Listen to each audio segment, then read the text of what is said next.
Green colour کی پگڑی نبی علیہ السلام سے اگرچہ ثابت نہیں کسی صحیح سند کے ساتھ، لیکن چونکہ ایز اے لباس ثابت ہے تو لباس جس رنگ کی ممانعت نہ آئی ہوئی ہو اس کلر کا لباس پہننا یا پگڑی پہن لینا۔ احادیث کی کتابیں جب موجود ہیں تو آپ اس سے ریفرنس دے سکتے ہیں، وہ دو ہی کلر ہیں جو صحیح سند سے ثابت ہیں، بلیک اور سفید، یعنی کالا اور سفید۔ بسم اللہ الرحمن الرحیم۔ سامعین و ناظرین، ابھی آپ نے انجینئر محمد علی مرزا کا سفید جھوٹ یہ سنا اور کس طرح یہ سینے کا زور لگا کے کہہ رہے کہ سبز امام شریف کا ثبوت کسی بھی روایت سے نہیں ملتا۔ اوپر سے اس نے سبز امام شریف خود بھی پہنا ہوا ہے، شاید یہ خود اس بات سے بھول گیا ہے کہ میں نے بھی اپنے سر پہ سبز امام شریف باندھا ہوا ہے، اور اوپر سے اس کا کیا کہنا ہے، کسی بھی حدیث کی کتاب میں اس کا وجود نہیں ملتا، اس کے جواز کے دلائل نہیں۔ اور ابھی ہم آپ کو مصنف ابی شیبہ کی جلد نمبر 12 اور صفحہ نمبر 545 میں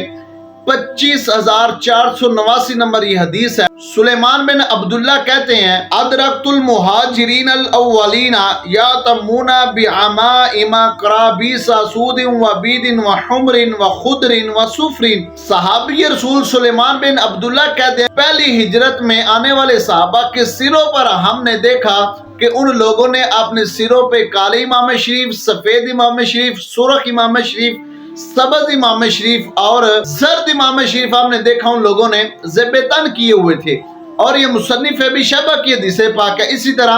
سنن نسائی کے اندر بھی یہ روایت موجود ہے۔ صحابی رسول کہتے ہیں، رأیت النبی صلی اللہ تعالی وسلم، میں نے نبی پاک علیہ السلام کو دیکھا، امامتن حرقانیتن، نبی پاک علیہ السلام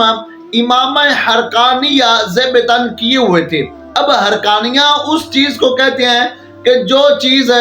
آگ سے جل کر بعد میں اپنا رنگ ظاہر کرتی ہے، اس چیز کو حرقانیہ کہتے ہیں۔ اور یہاں پر کالے اور سفید کے علاوہ تیسرا رنگ حدیث پاک سے واضح ہو رہا ہے، تو مرزا انجینئر کہتا ہے جی صرف کالا اور سفید امام شریف پہنا ہی نبی پاک علیہ السلام کی سنت ہے۔ شمائل ترمذی کے اندر یہ بات موجود ہے۔ امام ترمذی نے حدیث نمبر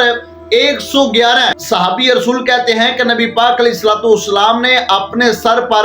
امام دسمہ کہتے ہیں متیالے رنگ کو، متیالے رنگ کا نبی پاک علیہ السلام نے امام شریف زیب تن کیا ہوا تھا۔ تو اس طرح اور بھی حدیث کی 20 کتب ایسی ہیں کہ جس کے اندر نبی پاک علیہ السلام کے مختلف اماموں کے رنگ بیان کیے گئے ہیں، اور مرزا انجینئر جس چیز سے ناواقف ہوتا ہے اس کی یہ مکمل طور پہ نفی کر دیتا ہے، اور اس کی نفی جو ہے یہ اس کی جہالت پہ دلالت کرتی ہے۔ جس طرح ایک کنویں کا مینڈک ہوتا ہے، کنویں کا پانی ہی اس کے لیے دریا بھی ہوتا ہے، سمندر بھی ہوتا ہے، جب وہ کنویں سے باہر نہیں نکلے گا اس کو دنیا کا کیسے پتہ چلے گا، اس کے لیے تو ساری دنیا وہ کنویں ہی ہے۔ اسی طرح مرزا انجینئر کی جہاں تک اپروچ نہیں ہوتی اور اپنے اندر کا بغض اور حسد نکالنے کے لیے یہ ٹارچر جو ہے وہ دعوت اسلامی والوں کو کرتا ہے، اور خصوص بالخصوص اس نے اپنا نشانہ جس پہ باندھا ہوا ہے وہ امیر اہل سنت محمد الیاس عطار قادری کی ذات ہے، اور امیر اہل سنت کی شخصیت یا پھر دیگر علماء اہل سنت